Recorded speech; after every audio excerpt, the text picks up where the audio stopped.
All right, listen, I can promise you all one thing. For the rest of my life, for the rest of my time on this planet, I will be working to make sure the Republican Party isn't able to rewrite the history surrounding Trump's fake elector scheme, surrounding the election denialism coming from the President of the United States, even though the people around him told him there was no election fraud whatsoever, all culminating into, of course, January 6th. The term January 6th has lost potency. Many people roll their eyes when they hear it, but I want to explain throughout this video the absolute history revisionism coming from the Republican Party. Everybody from Charlie Kirk to Scott Jennings, which we'll read, to Ben Shapiro on January 6th said this is one of the worst things to happen in American history. This is an attack on the foundation of our country. They all admitted it. They all said it, and I will walk you through that this video. But now we face an unfortunate reality in which the White House website, whitehouse.gov, the government website,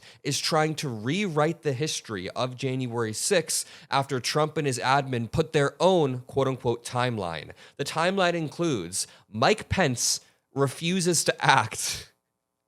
I mean, are we kidding here? Every single Republican should be able to admit that Mike Pence does not have the power to stop the peaceful transfer.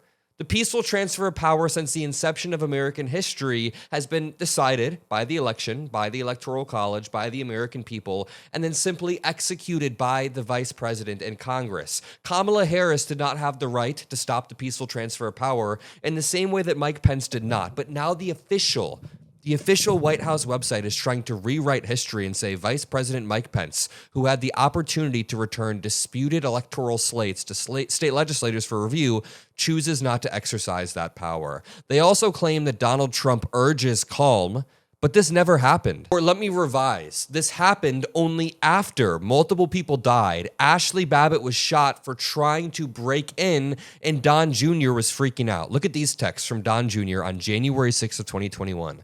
Donald Trump Jr. says, he's got to condemn this shit ASAP. The Capitol Police tweet is not enough. Mark Meadows says, I'm pushing it hard. I agree. He says, we need an Oval Office address. He has to lead now. It's gone too far and gotten out of hand. Listen, if Ashley Babbitt would have complied with the law, she would still be alive today. If Ashley Babbitt hadn't broken through a window as multiple officers were screaming, stop, halt, stop right now. With thousands of people behind Ashley Babbitt, it's very, very clear this was a proportionate use of force from the officer who shot the bullet. We can go through this January 6th website, but I don't even want to. It honestly feels like a thinly veiled call for violence against the people on screen now. You see Nancy Pelosi, you see Adam Kinzinger, you see Adam Schiff on the far right, you see Jamie Raskin on the far left over here as I zoom in, and everyone in between. This was the January 6th committee, and it feels like they're trying to incite some violence against these people. The interesting part is, every single conservative figure mostly came out and condemned January 6th. All of the big prominent figures had something to say about it. Let's start off with Ben Shapiro. People. It turns out we now have over a dozen police officers who are injured. There are 4 people who are dead. 1 person was shot. 3 people died in medical emergencies yesterday. That's as bad an event as I've ever seen in American public life. Frankly, I think that in many ways, it's the worst thing to happen to the United States of America since 9/11. It was cataclysmically awful. Cataclysmically awful. Obviously, a very different sort of thing, considering that 9/11 was a foreign terror attack ending with mass carnage and mass death. But the grave damage done to the sense of democracy, to the propriety of a republic, and to the functional workings of our government yesterday, it was pretty awful. It was pretty awful. Dude, that is so absolutely spot on, and it's nuanced. Ben Shapiro isn't even directly comparing it, of course, to the scale and size of 9/11. That would be silly. 9/11 killed 3,000 people. It was tragic. It was a unique tragedy that then killed thousands of more people over the next few decades due to the chemicals breathed in. So it's not a direct one-to-one comparison, but the attack on the fabric of what America is. The peaceful transfer of power being attacked by the sitting president of the United States after spending a year levying election fraud lies towards all 7 swing states, saying that we need to find X amount of votes, and that not working, all culminating into an attack on the Capitol.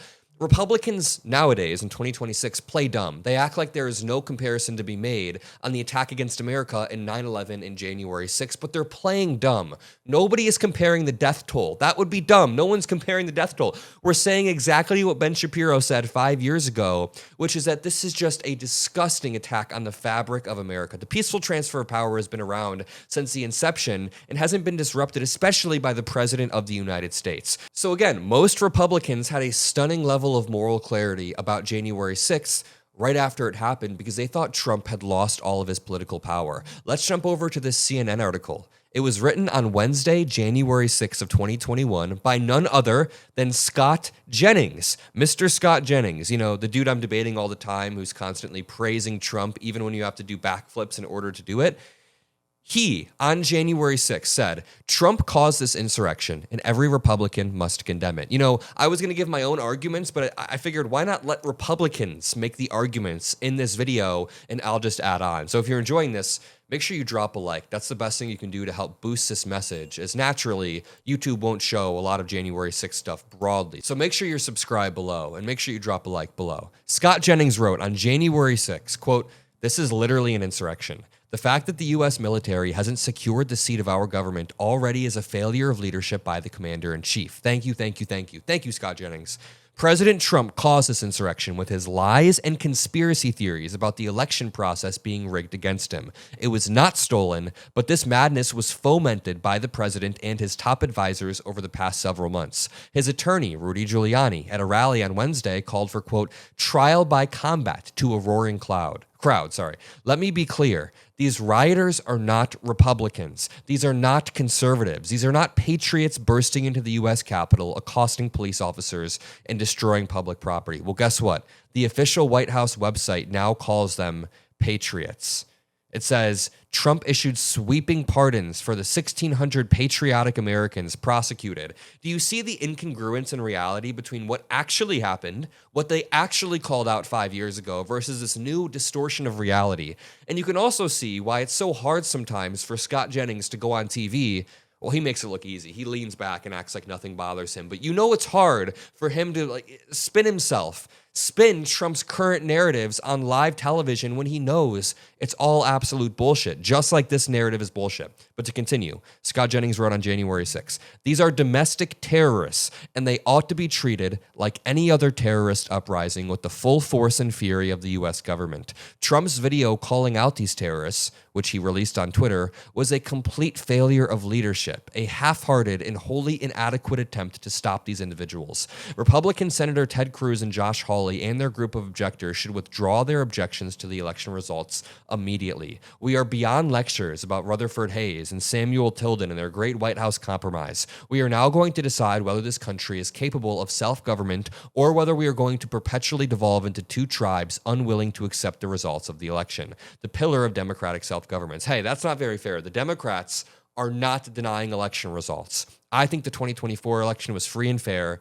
Joe Biden was the one who was the president when it happened. Kamala Harris was the vice president. Neither of them have disputed it whatsoever. No Democrat in power has.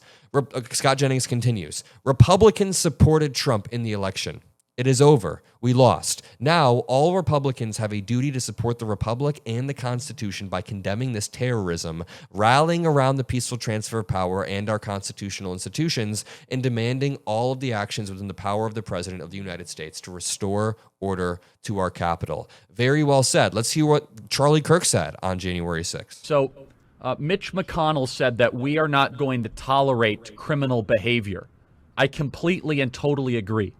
I think that all the people that came into Congress today that broke the law, they should be held to the highest level of criminal prosecution. Okay, look at that. Charlie Kirk had a plethora, a surplus of moral clarity about January 6th when it happened. As Micah points out, Charlie Kirk on January 6th said all the people that broke the law should be held to the highest level of criminal prosecution. Micah says everyone knew what January 6th was when it happened. Don't let Trump rewrite history. And it's important to point out, January 6th was really, really bad, even if you do just look at the violence. Okay, so it's nuanced for me because honestly, to be 100% honest, I don't even care as much about the dipshits who broke into the Capitol and shit on Nancy Pelosi's desk. To me, That's not the truly disturbing part of January 6th. I mean, I could make a whole video about the groupthink dynamics and the cult loyalty and the fascism that played into those dumb fucks that smeared shit on Nancy Pelosi's desk.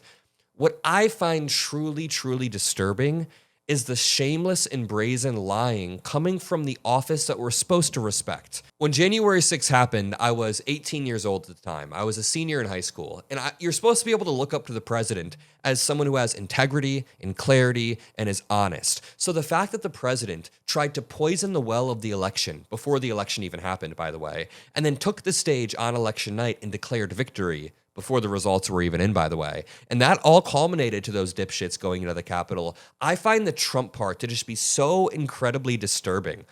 But that being said, even if you remove the Trump part and just listen to what happened on the ground, these are the people Trump pardoned. Daniel Rodriguez, for example, repeatedly plunged a stun gun into the neck of Officer Michael Fanone as the mob chanted, "Kill him with his gun." Officer Fanone suffered a heart attack and traumatic brain injuries. The judge in the case called Mr. Rodriguez a, quote, one-man army of hate and sentenced him to more than 12 years in prison for attacking Officer Fanone, who was not on duty that day but rushed to the Capitol to help his fellow officers. He wasn't even on duty, and he rushed there to go protect the Capitol, help his officers, help his friends, and they beat the shit. This is so un-American. Patrick McCowie used a stolen police riot shield to crush Officer Daniel Hodges in a metal door frame. Mr. McCowie left Officer Hodges trapped, bleeding, and unable to breathe and crying for help. The judge in this case, a Trump appointee, described Mr. McCowie as the, quote, poster child for all that was dangerous and appalling about the riot and sentenced him to more than 7 years. Mr. Trump granted clemency to dozens of people who had committed or been accused of violent and horrific crimes after January 6th, such as plotting the murders of FBI agents. He was pardoned for doing that. Someone after January 6th literally plotted the murder of FBI agents, got a pardon. One resisted arrest. One had assault, rape, burglary, stalking, stabbing charges. One was arrested for possession of child sex abuse materials, but was pardoned for his January 6th crimes. These are two separate cases, so he's still going through the sex child abuse materials. And in this case, his lawyer was, I remember this now, the guy's lawyer was arguing that Trump's J6 pardon should count for his child pornography pardon. Just absurd shit. One of Mr. Trump's pardoned individuals bragged in court before the pardons were issued that he would never do time. Quote, President Trump's going to be in office 6 months from now. I'm not worried about it. Absolutely disgusting. Here's the QAnon shaman on the day, who was like that big shaman guy on the day of. Here's him today. A Trump supporter? No. I thought you knew that. Why not? The man alone refusing to release the Epstein client list was enough for me and I think a lot of other people to be like, okay, this is bullshit. I'm glad they realized, but holy shit, you only realize now? You got tricked into believing all of this bullshit.